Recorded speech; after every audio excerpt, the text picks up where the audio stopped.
Textile Bloggers বাংলাদেশের আরেকটি লাইভে আপনাদের সবাইকে আমন্ত্রণ জানাচ্ছি। আমি রুবায়াত, টেক্সটাইল ব্লগার্স বাংলাদেশের ফাউন্ডার, এবং আজকে আমার সাথে টেক্সটাইল সেক্টরের একজন ইউথ আইকন আছেন, যিনি খুব অল্প চাকরির বয়সে এবং অল্প ক্যারিয়ারে নিজের সাকসেসটিকে ছিনিয়ে নিয়ে এসেছেন। এরকম একজন মানুষকেই আপনাদের সাথে আজকে পরিচয় করিয়ে দেব। এবং আমাদের সাথে আছেন জিএম ব্লু ক্রিয়েশনস লিমিটেড রাজন আহমেদ স্যার। স্যার, আপনাকে আমাদের টেক্সটাইল ব্লগার্স বাংলাদেশে স্বাগত। ধন্যবাদ রুবায়াত, আমাকে আমন্ত্রণ করার জন্য আপনাদের অনুষ্ঠানে। জি স্যার, আমি প্রথমেই আসলে আজকে আপনাকে যখন টেক্সটাইল সেক্টরের অনেকেই আছে যারা আপনাকে চিনেন এবং আপনাকে দেখেন, তো আপনাকে দেখে প্রথমেই তাদের মনে যে আইডিয়াটা আসে সেটা হচ্ছে একজন ইউথদের, টেক্সটাইল ইউথদের সেক্টর আইকন। যে আমরা সবসময় দেখে আসি যে সেলিব্রিটিদের আইকন থাকে, বাট টেক্সটাইল সেক্টরের যদি আমরা কিছু সংখ্যক ইয়াংস্টারদের কথা বলি, সেই ক্ষেত্রে আমরা রাজন আহমেদ স্যারের কথা সবসময়ই শুনে আসছি।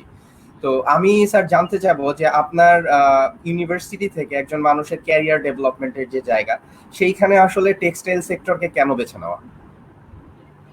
আসলে প্রথমে প্রসঙ্গ যদি আমি একটু বলি, আসলে যৌবন যার যুদ্ধে যাওয়ার সময় এখন তার। তো চারিদিকে এখন ইউথদের জয় জয়কার। হ্যাঁ, প্রবীণদের তো অবশ্যই আমাদের রেসপেক্ট এবং তাদের এক্সপিরিয়েন্স থেকে আমাদের নেয়ার অনেক অনেক বেশি কিছু আছে। তো এই জিনিসগুলো অবশ্যই আমাদের মাথায় রেখে সামনে আগাইতে হবে।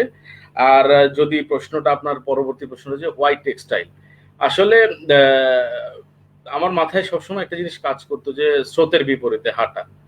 তো আমি যখন আমার এসএসসি আর এইচএসসি শেষ করি, তো ওই সময়টাতে লাইক তখন বিবিএ, সিএসসি এই সাবজেক্টগুলোতে আসলে পড়ার জন্য সবাই আমাদের ফ্রেন্ডস বা সবাই একই দিকে যাচ্ছিল।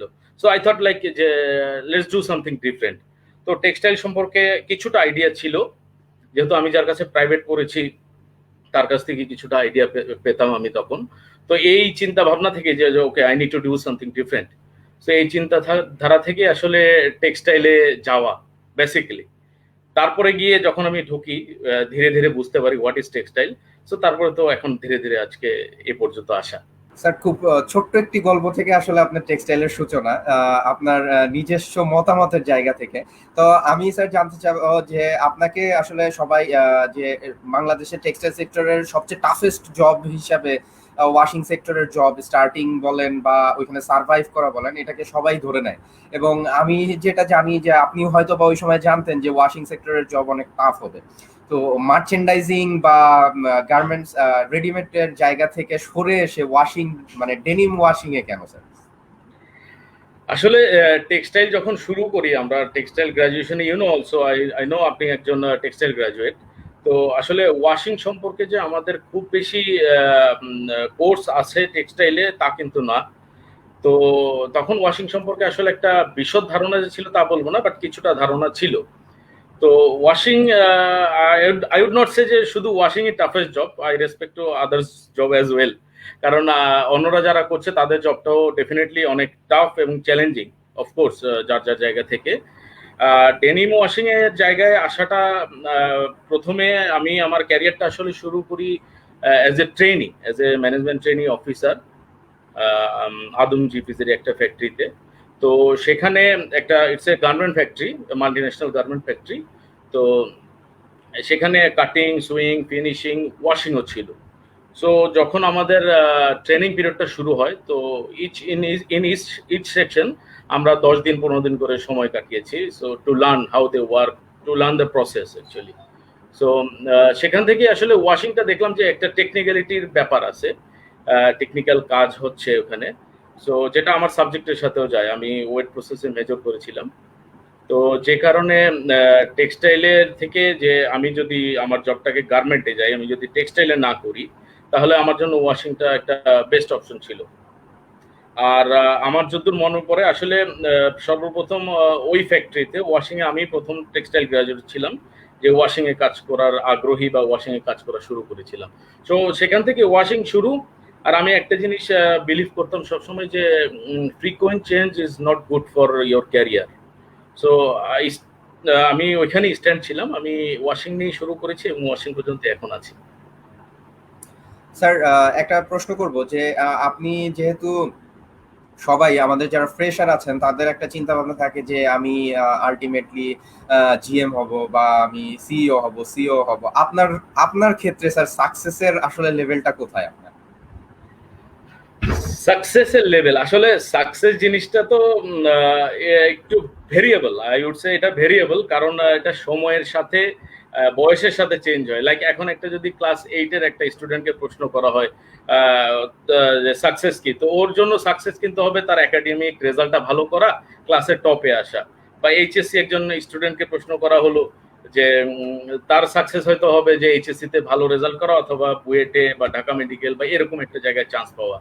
So it's a variable. So আমার সাকসেসের জন্য পিছনে আসলে ওরকম কোনো গোল সেট ছিল যে তা বলবো না, কিন্তু ধাপে ধাপে গোলগুলো আমি সেট করেছি। লাইক প্রথমে কাজ করা, প্র্যাকটিক্যালি প্রোডাকশনে কাজ করা। প্রথমে আমি শুরু করি আমি আর&ডি দিয়ে, তারপর আমি প্রোডাকশনে কাজ করি। দেন আই থট যে ওকে আমার এখন একটু হয়তো বাইং অফিসে কাজ করলে ভালো হবে। So I move to buying offices. আমি দুটো লিয়াজে অফিসে কাজ করেছি। তো তারপরে আবার ফ্যাক্টরিতে প্রোডাকশনে অ্যাড হওয়া। তো ধীরে ধীরে গোলগুলো আমার মনে হয় ধাপে ধাপে যদি আগানো যায় সিঁড়ি বেয়ে বেয়ে, তবে মনে হয় সাকসেসটাতে অ্যাচিভ করা ইজিয়ার হবে। But yet to go, I am not success yet, yet to go. Sir বর্তমান ফ্রেশারদের জন্য যে এখন যে আপনার জায়গা থেকে যদি আমি চিন্তা করি যে একজন টেক্সটাইল ইঞ্জিনিয়ার যিনি পাশ করে বের হচ্ছেন তার জন্য আসলে টেক্সটাইলে সার্ভাইভ করা বা ওয়ার্কেবিলিটির ফিজিবিলিটির যে জায়গাটা, যে একটা জব পাওয়া, সেই জায়গাটা আসলে আপনার সাইড থেকে কিভাবে ক্ল্যারিফাইড করেন? জি, আমাদের প্রবাবলি কানেকশনটা লস হয়ে গেছে, আমরা একটু অপেক্ষা করব।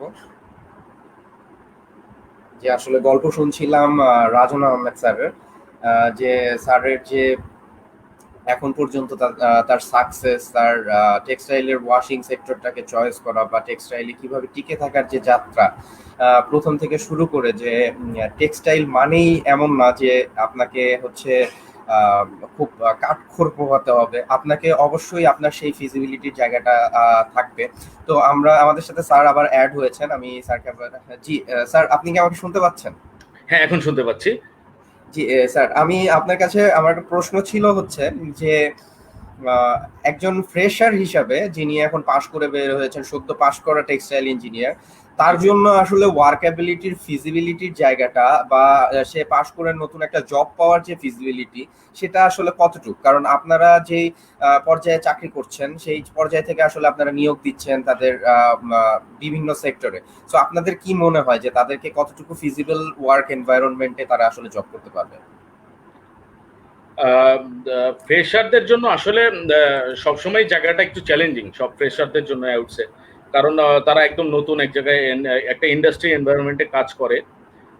তো দেখা যায় যে যদি আমি ফ্রেশার, তো আসলে শুধু টেক্সটাইল গ্রাজুয়েট না, অনেক নন টেক্সটাইল বা আদার আদার ডিপার্টমেন্টের প্রফেশনালসও আমাদের সাথে কাজ করছে। তো যদি প্রত্যেক ফ্রেশারের জন্যই একটা অবশ্যই এটা চ্যালেঞ্জিং যে নতুন ভাবে ইন্ডাস্ট্রিতে কাজ করা, ইন্ডাস্ট্রির বিহেভিয়ার, ইন্ডাস্ট্রির ভাইব বোঝা, কারণ অনেক ম্যান পাওয়ার আছে ওখানে, কিভাবে তাদের সাথে কথা বলা। তো এই জিনিসগুলো আসলে কোপ আপ করে নেওয়া তাদের জন্য খুব বেশি জরুরি এবং খুব দ্রুততম সময়ে। আর ফিজিবিলিটি যদি আমি বলি, হ্যাঁ ডেফিনেটলি ফিজিবিলিটি তো আছেই, কারণ প্রত্যেকটা ইন্ডাস্ট্রিতেই জবের পরিবেশ যথেষ্ট পরিমাণে আছে। কাজটা নিজের শিখে নিতে হবে সুযোগ করে, এবং তার ইমিডিয়েট যে রিপোর্টিং বস আছে তার সাথে কথা বলে কিভাবে কাজ আদায় করে নিতে হবে, তার কাছ থেকে কাজ বুঝে নিতে হবে এবং সেই কাজগুলো তাকে বুঝিয়ে দিতে হবে ঠিক মতো, অন টাইম স্মার্টলি করতে হবে। এবং কাজে পারফেকশন তো অবশ্যই থাকতে হবে, কারণ আমরা আসলে শর্ট পিরিয়ডে কাজ করি সবকিছু। তো এই চ্যালেঞ্জগুলো প্রত্যেকটা ফ্রেশারদেরকে যখন তারা টেক্সটাইল গ্রাজুয়েশন করবে তখনই তাদের মাথায় রাখা উচিত হচ্ছে যে লাইক আমাকে প্রম্পট হতে হবে, be proactive, don't be reactive. ব্যাপারটা আসলে এরকমই। স্যার ঠিক এই জায়গা থেকেই যে জবের যে ফিজিবিলিটি, এই জায়গা থেকেই আপনার কাছে প্রশ্নটা স্যার। সব সময় দেখা যায় প্রত্যেকটা সার্কুলারেই, ম্যাক্সিমামই সার্কুলারেই আমরা দেখি যে যে কোনো সেক্টরে যখন নিয়োগ হয় তখন আমরা এক্সপিরিয়েন্স লোক খুঁজি সবসময়। তো এই জায়গাটা যে একজন ফ্রেশার যে পাশ করে বের হয়েছে তাদের জন্য কি আসলে সেক্টরটা কমে যাচ্ছে না? কারণ আজকের যারা এক্সপিরিয়েন্স তারা একসময় যে রিটায়ার্ড করবেন এবং এই ফ্রেশাররাই কিন্তু তাদের জায়গাগুলো নেবেন। তো আমরা সবসময় চাকরির সার্কুলার গুলোতে আসলে এরকম দেখি। এইটার আসলে আমি ক্লারিফিকেশনটা কোথায় স্যার, যে ফ্রেশারদের সবসময় এই প্রশ্নটা থাকে? আসলে ক্লারিফিকেশন যদি যদি আমি আমার পার্সোনাল পয়েন্ট অফ ভিউ থেকে বলি, এক্সপিরিয়েন্স কেন চাই, কারণ কেউ চায় না যে সময়টাকে বা তার পেছনে ইনভেস্ট করুক।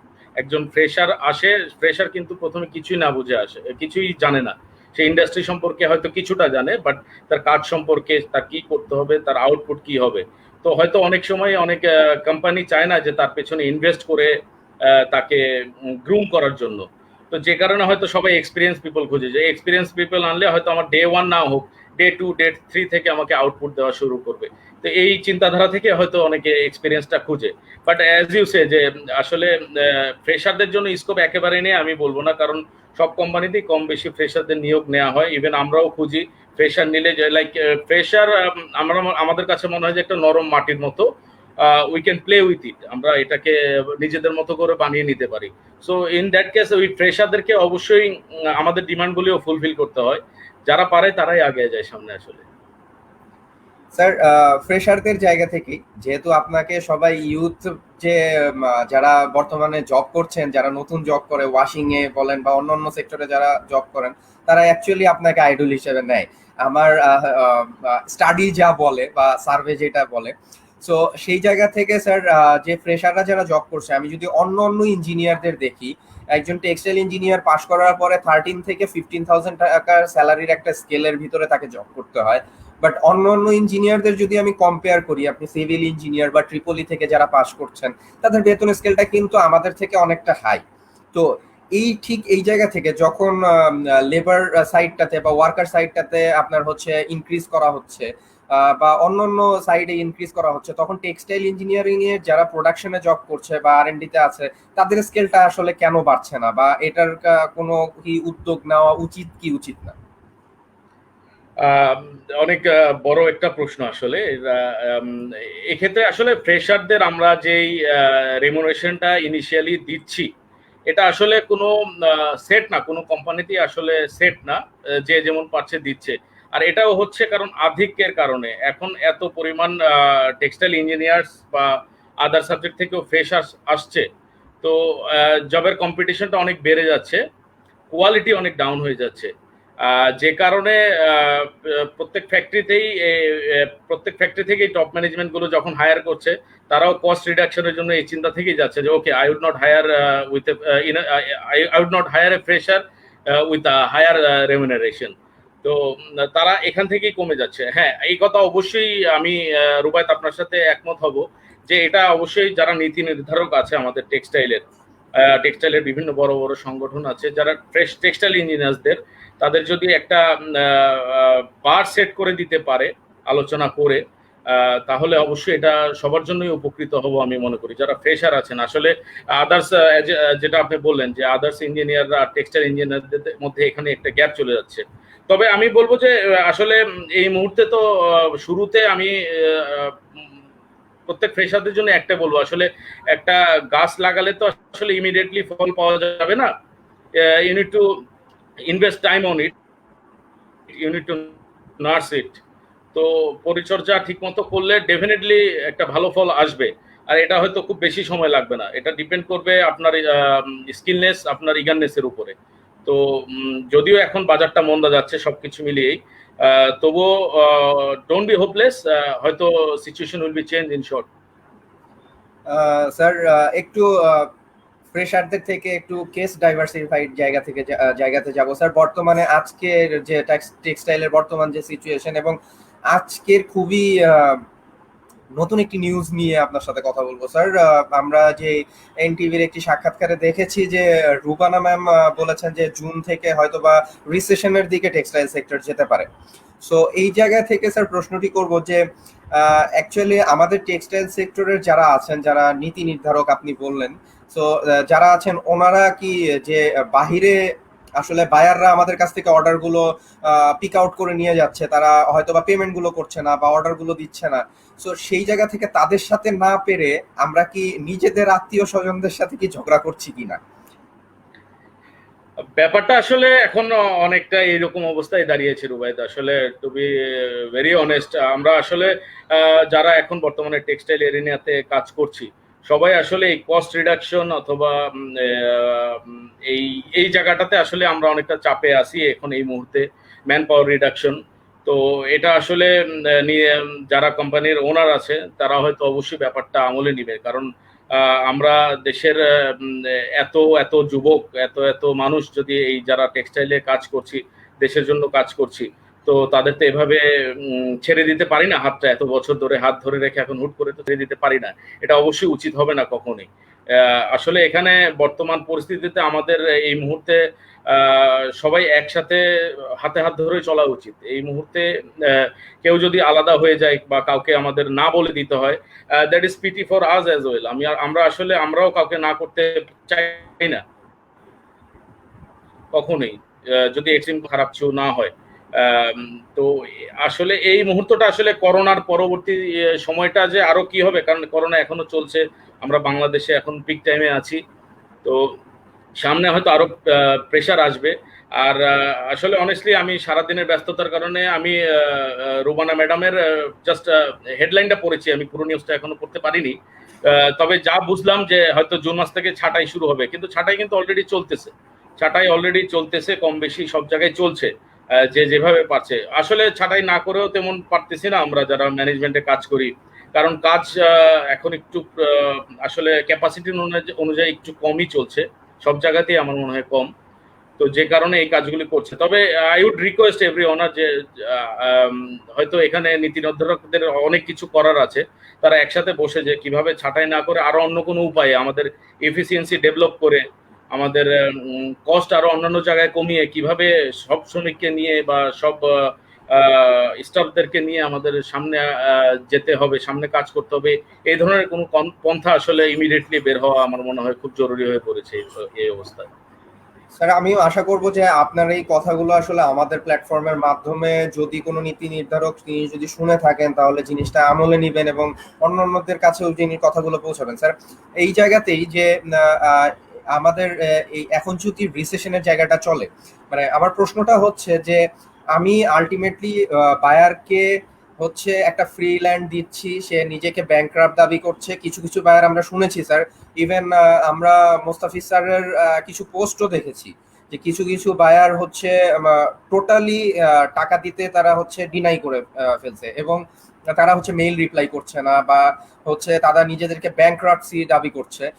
ঠিক এই জায়গা থেকে স্যার আমরা আলটিমেটলি বায়ারদের বিরুদ্ধে কোনো কিছু করছি না, বাট এই কস্ট কমানোর যে আমরা এইখানে আধিক্যতা দেখাচ্ছি বা ওই পাশে বায়াররা নিজেদের একটা স্ট্র্যাটেজি অ্যাপ্লাই করছে যে আমরা হচ্ছে ব্যাংকরাপ্টেড, আমরা এখন টাকা দিতে পারবো না।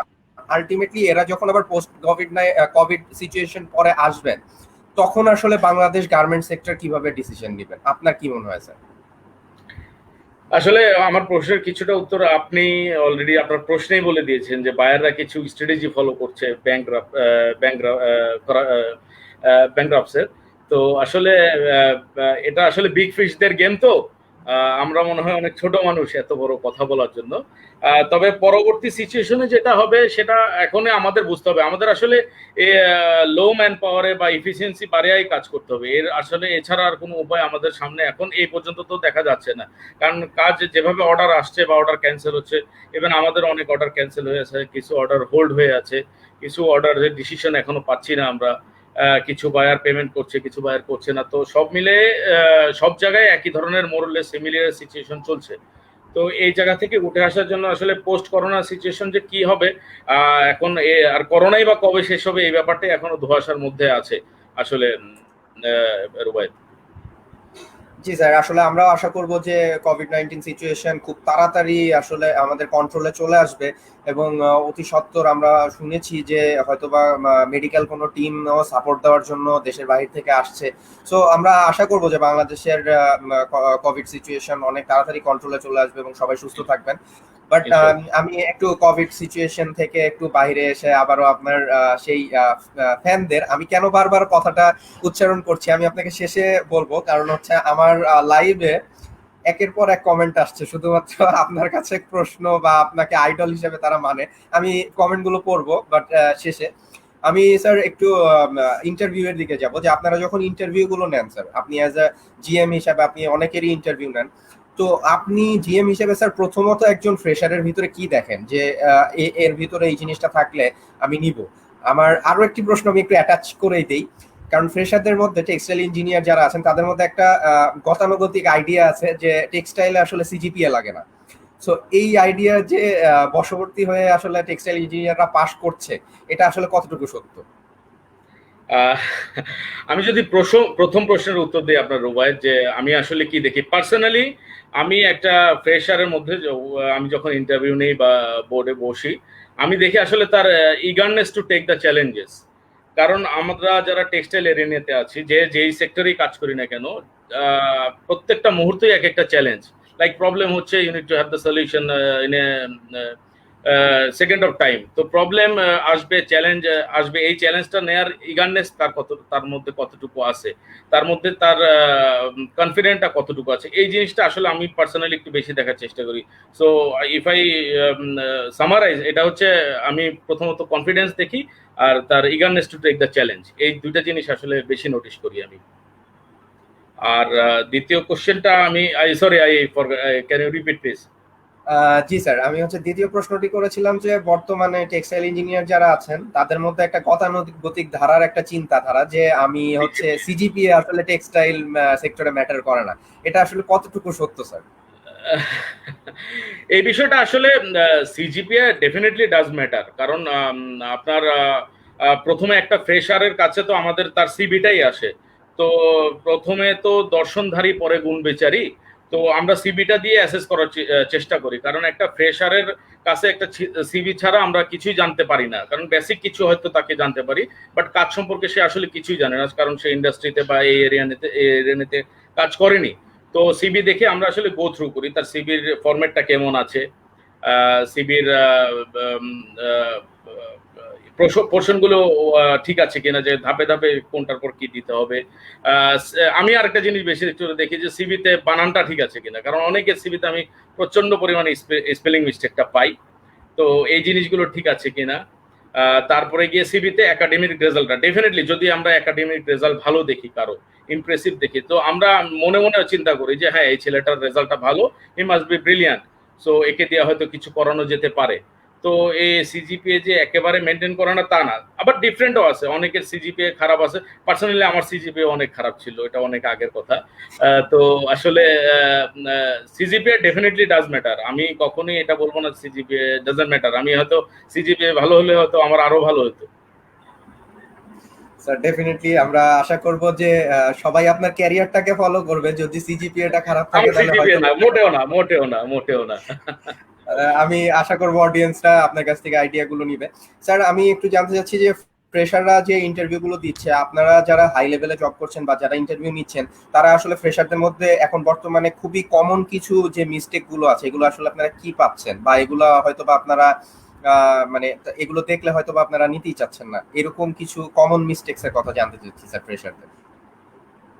ফ্রেশারদের মধ্যে আসলে আমি ফ্রেশার মধ্যে আমি একটু পেছন থেকে জানি, আমাদের ফ্রেশারদের মধ্যে বা আমাদের যারা টেক্সটাইল গ্রাজুয়েশন করছে, রুবাইত আমি স্পেসিফিকলি টেক্সটাইল গ্রাজুয়েট নিয়ে বলছি। এরা আসলে আমার কাছে যেটা মনে হয়, আমাদের ছোট ভাইরা যারা আছেন, যারা এখন পড়ালেখা করতেছে বা সামনে জব করবে, এরা তাদের গোলটা এখনো সেট করে না। ফ্রেশার যারা থাকে তারা আসলে, আমি কোশ্চেন করার সময় জিজ্ঞেস করি যে why you came to washing, যে ওয়াশিং এ কেন জব করতে যাও, যেহেতু আমি ওয়াশিং এ থাকি। তো আসলে প্রথমত দেখা যায় যে তার ওয়াশিং এ আসলে জব করার ইচ্ছা না, তার জব করা আসলে ডিফারেন্ট সেকশন, হয়তো মার্কেটিং এ সে কাজ করতে চায়, হয়তো মার্চেন্ডাইজিং এ কাজ করতে চায়, হয়তো প্ল্যানিং এ কাজ করতে চায়, কিন্তু সে জব পাচ্ছে না, বাধ্য হয়ে সে এখানে আসছে, এখানে ইন্টারভিউ সার্কুলার আছে, তাকে কল করা হয়েছে, সে ইন্টারভিউ দিতে আসছে এবং তার জবটা হয়ে গেলে সে করবে। এবং আলটিমেটলি আমার এক্সপিরিয়েন্স থেকে আমি বলতেছি, এইসব ছেলেগুলি স্পেশালি 3 মাস 2 মাস 6 মাস they wait for their opportunity, when they got a opportunity they move, তারা চলে যায়, তারা আসলে তাদের ডিজায়ার জায়গায়। তো এই জায়গাগুলি আসলে তখনই আমার কাছে ডাউট হয় যে ও মনে হয় থাকবে না। আসলে আমি আমি এটা ফ্রেশারদের জন্য, ইয়াংদের জন্য আমি এটা আমার সাজেশন থাকবে যে গোলটা ভাই আগে সেট করেন, গোলটা আগে সেট করতে হবে। If you want to have success, you must set goal. Sir আমরা হচ্ছে একটু সেনসিটিভ জায়গা থেকে একটা কোশ্চেন করব স্যার, যদিও আমি জানি এই আনসারটা আপনি দিবেন। সেনসিটিভ জায়গাটা হচ্ছে এইখানে যে আপনিও একসময় একজন স্টুডেন্ট ছিলেন, তো বাংলাদেশের টেক্সটাইল সেক্টরের চাকরি করতে গেলে খুব বড় একটা মানে বলতে খারাপ লাগলেও খুব বড় একটা খারাপ জায়গা ফেস করতে হয়, সেটা হচ্ছে সিন্ডিকেট। এই সিন্ডিকেটের জায়গাটা বর্তমানে যে আমি এই আমি ভার্সিটিগুলোর নাম না নেই, বাট এই যে টেক্সটাইল যে ভার্সিটিগুলো পড়াচ্ছে, বিভিন্ন ইউনিভার্সিটি এখন টেক্সটাইল সাবজেক্টটাকে খুব ইগারলি পড়ানোর একটা চেষ্টা করছেন। তো এই যে ভার্সিটি ওয়াইজ যে সিন্ডিকেট, এই সিন্ডিকেটের জায়গাটা আসলে আপনি কিভাবে দেখেন, বা আপনি যখন নিয়োগ দেন তখন কি অ্যাকচুয়ালি আপনি আপনার ভার্সিটি আমরা কাউকে বলিনি, বাট আপনার ভার্সিটির ছেলেগুলো কি বেনিফিটেড হয় কিনা, আমি আপনার কাছ থেকে একটা মেসেজ প্রিচ করতে চাচ্ছি অডিয়েন্সদের। পার্সোনালি আমি আমি সব কথাই আমি আসলে কোনো ভার্সিটির নাম না নিয়ে, বা পার্সোনালি যদি আমি আমি আমার কথা চিন্তা করি, আসলে সিন্ডিকেট বা ব্রাদারহুড বা ব্রাদারহুড বলবো আমি, আসলে এই জিনিসটা আসলে প্রত্যেকটা ভার্সিটিতে আছে। হয়তো প্রথমে এটা সরকারি দিয়ে শুরু, তারপরে ধীরে ধীরে আমাদের যেই আরো প্রাইভেট ইউনিভার্সিটিস গুলো আছে, তো সব জায়গায় যে ব্রাদারহুডটা যে নাই রুবায়েত, এটা আপনি বলতে পারবেন না। আমরা নিজেরা যারা অ্যালামনাসরা আছি বিভিন্ন ইউনিভার্সিটির, তো তারা সবাই কিন্তু তাদের নিজস্ব গ্রুপ মেনটেন করছে, তারা জবের পোস্টগুলো তাদের গ্রুপে দিচ্ছে, তারা চেষ্টা করছে তাদের জব পোস্টগুলো যাতে লিক না হয়, অন্য কেউ জানতে না পারে। আমি এটা দেখে আসলে খারাপ কিছু দেখি না। They want to secure this jobs for their juniors or brothers. তো এটা আসলে অবশ্যই ভালো কিছু। আর যদি বলেন যে এখন আমি সাপোজ আমি একটা ইউনিভার্সিটির আছি, আমি এক্স ইউনিভার্সিটির আছি, এখন ওয়াই ইউনিভার্সিটি আমার কাছে আসলো বা আমার সাথে কাজ করছে আরো 5টা ইউনিভার্সিটির ছেলেরা, তো আমি তাদেরকে ডোমিনেট করার চেষ্টা করছি, পারপাসফুলি আমি ওদেরকে পোক করছি, আমি ওদেরকে ডিস্টার্ব করছি, দ্যাট এটা আসলে কখনোই এক্সপেক্টেড না, এটা কখনোই মেনে নেওয়া যায় না। এই জিনিসটা করাটা আসলে মনে হয় কোনো শিক্ষিত মানুষের বা কোনো মানুষেরই কাজ হওয়া উচিত না আমার মনে হয়। তো এই সিন্ডিকেট আসলে আমি এইভাবে বিবেচনা করব, তারা যদি এটা পজিটিভ ভাবে কাজে লাগায় তাহলে ইটস ওকে, বাট এভাবে যদি নেগেটিভ যে ডোমিনেট করার জন্য আমি এই ভার্সিটির আছি, আমি আদার ভার্সিটির কাউকে আমি আমার সাথে কাজ করতে দিব না, বা আদার ভার্সিটির কেউ আমি রিক্রুট হতে দিব না, এই ধরনের চিন্তা ভাবনা আসলে ঠিক না। যার যোগ্যতা আছে তাকে সুযোগ দেওয়া উচিত, অবশ্যই দিতে হবে, এবং এটা হবেই।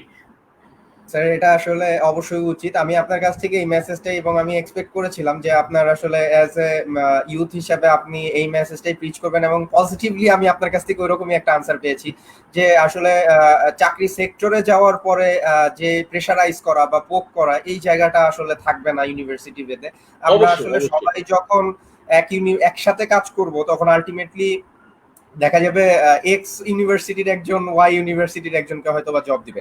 স্যার আরেকটা বিষয় রুবায়েত, আমার যদি আমি আমার নিজের জায়গা থেকে ক্লিয়ার করি, আপনার প্রশ্নের আমি মিস করে গেছি, যদি আমার পার্সোনাল জায়গা থেকে চিন্তা করি, আমি আসলে আমার জানা মতে, হয়তো যারা আমার সাথে কাজ করেছে তারা বলতে পারবে, আমি আমার জানা মতে কখনোই ইউনিভার্সিটি নিয়ে আমি কখনোই আসলে ডিফারেন্সিয়েট করি নেই। আমার আন্ডারে আসলে মোটামুটি সব ইউনিভার্সিটিরই টেক্সটাইল গ্রাজুয়েটরা কাজ করে, আমি তাদের সাথে কাজ করেছি একটা সময়।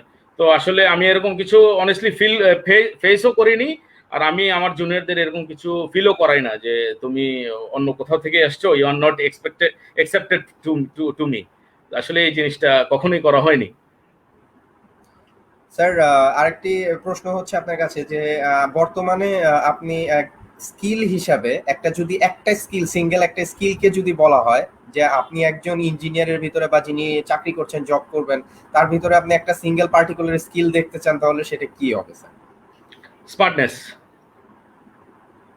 আচ্ছা, এটা আসলে স্মার্টনেসের মধ্যে অনেক কিছু জড়িত আছে, আসলে এই একটা কথার মধ্যে আসলে আমার সবকিছু কভার করে যাবে। এই জন্য আমি যেহেতু আপনি এক কথায় বলতে বলছেন, আমি বললাম স্মার্টনেস। তাহলে আমি যদি জিনিসটা যদি আমি সামারাইজ করি, তাহলে ব্যাপারটা দাঁড়াচ্ছে যে স্মার্টনেস এর মধ্যে কমিউনিকেশন বা একজনের সাথে প্রোঅ্যাক্টিভনেস যেটাকে বলে। এক্স্যাক্টলি, সেই স্মার্টনেস সবকিছু কভার করবে। ইফ ইউ আর আচ্ছা। Proactive, if you are communicative, people would say you that you are smart guy.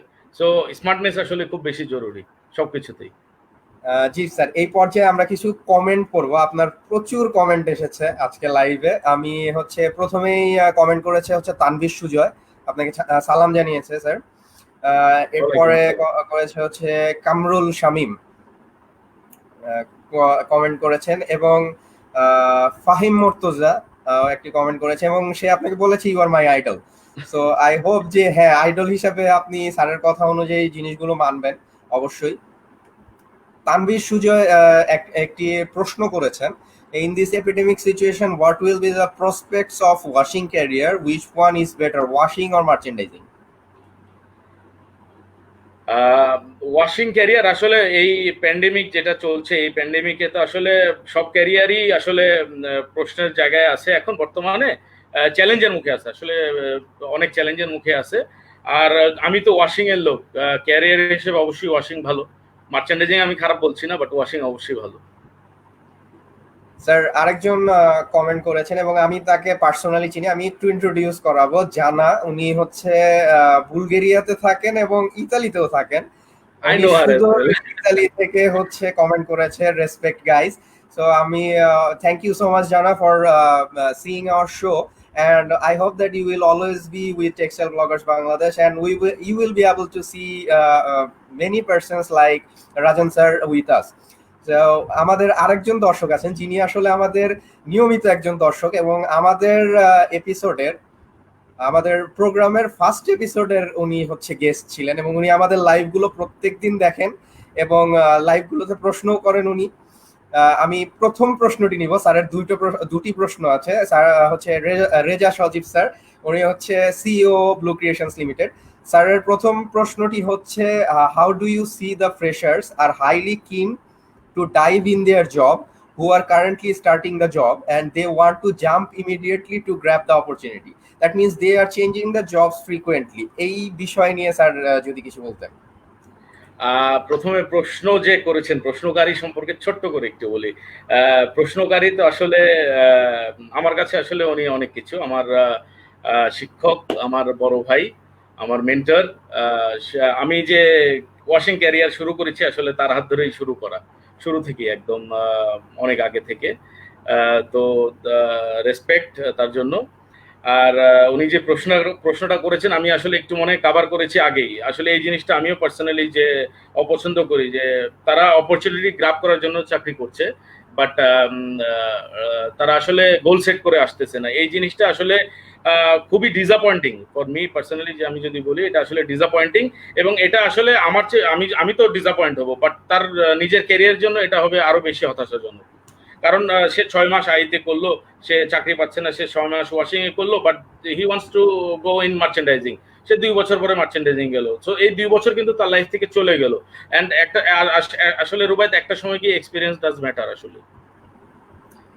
Sir তাহলে আপনার সাজেশন থাকবে ফ্রেশারদের জন্য যে অবশ্যই হ্যাঁ, জব একটা গোল সেট করে, দরকার হলে 5 মাস বা 6 মাস সে লেট করবে, বাট একটা এক্সাক্ট একটা পার্টিকুলার জব যেটা আসলে ফ্রেশার নিজের কাছ থেকে ভালো লাগে। ওয়াশিং এ আসতে হবে তা না, যে কোনো ডিপার্টমেন্ট বা আমাদের টেক্সটাইলের সব ডিপার্টমেন্টেই কাজ করার ভালো জায়গা আছে, সাকসেসফুল হওয়ার ভালো জায়গা আছে, ভালো অপরচুনিটি আছে। বাট এক জায়গায় থাকাটা আমার মনে হয় বেস্ট। এটা আমার পার্সোনাল অপিনিয়ন। অবশ্যই একটা জায়গায় ফোকাস করাটা জরুরি। স্যার অডিয়েন্স থেকে আমরা আরেকটি শেষ প্রশ্ন নিব, এটাও রেজা স্যার করেছেন, এবং রেজা স্যারের লাস্ট প্রশ্ন হচ্ছে, why freshers recently back off from washing job, what's your idea or advice?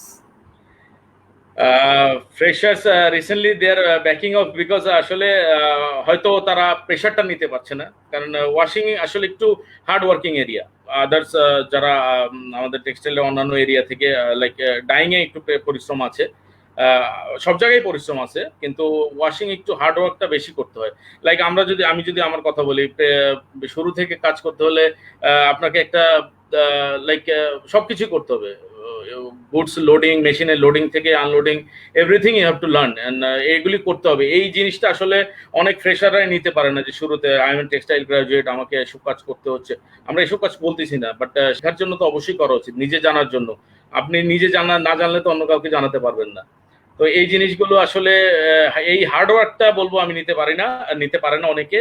এবং যেই প্রেশারটা আছে, লাইক আমাদের যে বললাম যে চ্যালেঞ্জগুলো আসে, মিনিটে মিনিটে চ্যালেঞ্জ আসতেছে, এটা আবার পরের ঘন্টায় সলভ করতে হবে, বা আজকে গুডস আসছে, কালকে এটা শিপমেন্ট।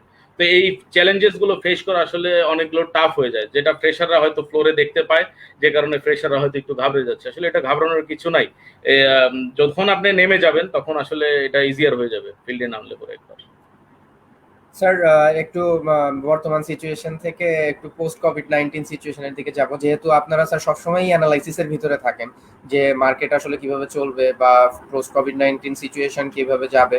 তো আমি একটু স্যার আপনাকে প্রশ্নটি করব হচ্ছে যে পোস্ট কোভিড-19 এর পার্সপেক্টিভে আমাদের আসলে মার্কেট বা আউটার ওয়ার্ল্ডের সাথে আমাদের রিলেশনটা কেমন হতে পারে, কারণ এটা একটা অ্যানালাইসিস বেসিস। কারণ পোস্ট কোভিড-19 সিচুয়েশন আমরা কেউই জানি না, কারণ হচ্ছে বায়ারদের সাথে আমাদের একটা খারাপ রিলেশনের দিকে যাচ্ছে, বা বায়ারদের সাথে একটা মনোক্ষুণ্ণ ব্যাপার চলছে। সো আউটার ওয়ার্ল্ডের সাথে আসলে আমাদের রিলেশনটা কেমন হবে, বা ইকোনমিক গ্রোথের জায়গা থেকে আমরা কতটুকু এফেক্টেড হতে পারি? আসলে বর্তমান সিচুয়েশন তো পুরো বিশ্ব জুড়েই একই রকম অনেকটা। তবে যদি পোস্ট কোভিড-19 বলি, আই হোপ এটা হয়তো নেক্সট মান্থই হয়ে গেলে ভালো হয়। রিলেশনশিপ তো আসলে এটা একটা সম্পর্ক, তো আসলে হুট করে ভেঙে যাওয়ার বিষয় না।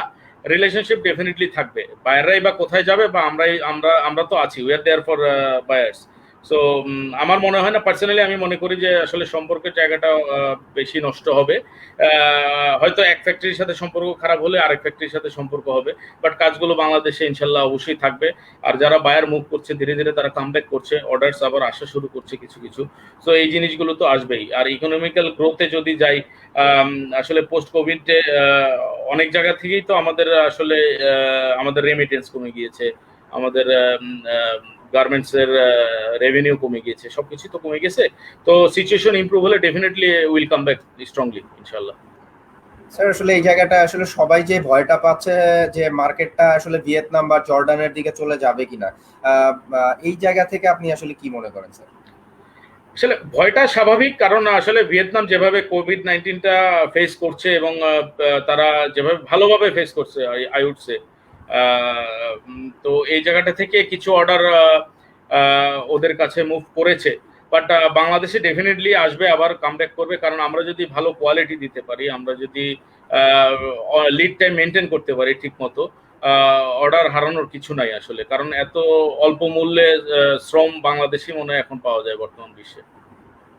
জি স্যার, আসলে এই স্কেলের যে স্কেলে আসলে ওনারা প্রোডাক্ট পাচ্ছেন, বা 50 ইয়ার্স এর যে হিস্ট্রি, এই হিস্ট্রি যদি আমি কম্পারেটিভলি চিন্তা করি, তাহলে আসলে ভিয়েতনাম জর্ডানে এতটা সহজও না যে বাংলাদেশ থেকে অর্ডার গুলো চলে যাবে। তো কারেক্ট, এই কারেক্ট। ভয়টা আসলে আমার মনে হয় না ওনারদের, বা যারা জব করছেন, বা যারা হাই ইয়েটা জব পেইডে আছেন, এমপ্লয়ি, তারা আসলে এই জিনিসগুলো আহ, আমাদের হচ্ছে বুঝবেন যে এইগুলো জিনিসগুলো আসলে হবে না, মানে এত সহজেই অর্ডার গুলো চলে যাবে না। আমরা স্যার খুবই রাইট। শেষ পর্যায়ে চলে আসছি। আমি আপনার আরেকটি কমেন্ট পড়বো, যদি আমি পড়িনি, বাট এটা আপনার জন্য একটি সারপ্রাইজ হিসাবে আমি পড়বো শেষ পর্যায়ে এসে। স্যার আমি হচ্ছে প্রথম প্রশ্নটি করবো স্যার, আপনার ইউথদের জন্য কোনো যদি সাজেশন থাকে। অলরেডি আপনি অনেক সাজেশন দিয়ে দিয়েছেন স্যার, আমাদের আজকে টপিক বেসিসই এটা ছিল, বাট তারপরেও লাস্টের 2-3টে কথা যদি আপনি বলেন যে আসলে ইউথদের এখন কি করা উচিত। আমি বেসিক্যালি টেক্সটাইল ইঞ্জিনিয়ারদের কথাই বলছি স্যার। আমি যদি খুব সংক্ষেপে বলি রুবায়েত, আসলে জব লাইফটা তো একটা ব্যাটেল ফিল্ড আসলে, এটা একটা যুদ্ধক্ষেত্র। তো যুদ্ধ শুরু করার আগে যেমন আমাদের সবার প্রস্তুতি নিতে হয়, তো আমি বলবো যে গ্রাজুয়েশন করার সময় যারা টেক্সটাইলে পড়ছে তাদের তাদের প্রস্তুতিটা রাখতে হবে।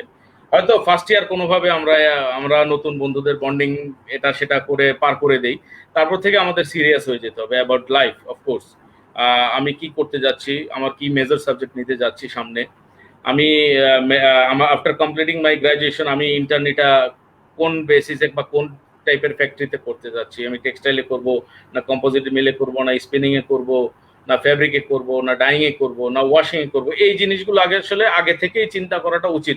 যদিও আমরা করি না, আমরা বাস্তবে করি নেই। তারপরে আমি আমার লাইফটাকে কোথায় দেখতে চাই, আমি অ্যাজ এ ওয়াশিং পার্সন হিসেবে আমি নিজেকে পরিচয় দিতে চাই, অথবা এজ এ মার্চেন্ট আমি আমার নিজেকে পরিচয় দিতে চাই, এই জায়গাগুলো আসলে আগে থেকেই সেট করাটা সবচেয়ে বেস্ট। আমি আসলে কথাটা রিপিট হয়ে যাচ্ছে, বাট এটাই আসলে ফ্রেশারদের জন্য সাজেশন হবে। প্রস্তুতিটা আগে নাও, আর প্রস্তুতিটা আগে নিলে পরে যুদ্ধক্ষেত্রে এসে এটা ফেস করা খুব বেশি ইজি হবে আমার মনে হয়। স্যার জি, টেক্সটাইল ব্লগার্সে স্যার আপনাকে আমাদের অসংখ্য ধন্যবাদ টেক্সটাইল ব্লগার্সের পক্ষ থেকে। আপনার যদি আমাদের জন্য কোনো সাজেশন থাকে বা আপনি যদি আমাদের সম্পর্কে কিছু বলতে চান। অ্যাগেন ধন্যবাদ রুবায়েত, টেক্সটাইল ব্লগারকে ধন্যবাদ। টেক্সটাইল ব্লগারের পেছনে যারা আরো কারিগর বা কুশীলব যারা আছেন সবাইকে আন্তরিক অভিনন্দন, এবং আসলে এটা একটা খুবই ভালো প্ল্যাটফর্ম। আমি টেক্সটাইল ব্লগারের গ্রুপে আসলে মনে হয় ইনিশিয়াল টাইম থেকেই যুক্ত ছিলাম আমার জি যতদূর মনে পড়ে, কারণ জি স্যার। আপনাদের যে রিসার্চ বেস টপিক গুলো বা যে আর্টিকেল গুলো আপনারা শেয়ার করেন, ডেফিনেটলি এটা অনেক ইনফরমেটিভ, এবং ইয়াংদের জন্য অ্যাজ ওয়েল এজ যারা এক্সপিরিয়েন্স আছে তাদের জন্য আসলে অনেক কিছু জানার আছে। আসলে এক্সপিরিয়েন্স তো শেষ নেই, প্রতিনিয়ত আমাদের শিখতে হয়। তো it's a good platform to exchange thoughts, experience and everything. Like আমরা যারা টেক্সটাইল এরিয়াতে আছি তাদের জন্য এটা একটা অবশ্যই ভালো প্ল্যাটফর্ম। আর আপনাদের টেক্সটাইল ব্লগারের উত্তরোত্তর সমৃদ্ধি এবং আরো বড় আকারে যাতে সামনে প্রোগ্রাম হয়, এইটার অপেক্ষায় থাকলাম ইনশাল্লাহ। জি স্যার, ইনশাল্লাহ। আপনাকে স্যার বলেছিলাম যে আপনার জন্য একটি সারপ্রাইজ আছে। আসলে শিক্ষকের কাছ থেকে বা গুরুর কাছ থেকে, বা আপনি যদি বলেন একজন ভাইয়ের কাছ থেকে যদি একটা পজিটিভ কমেন্ট পাওয়া যায়, সেটা আসলে অনেক বড় ম্যাটার করে। সো আমি সেই জায়গা থেকেই আপনার জন্য একটি আসলে কমেন্ট এসেছে Reza স্যারেরই। I am also proud to get a brother as you. You are a positive learner, best student. Wish you every success in your life.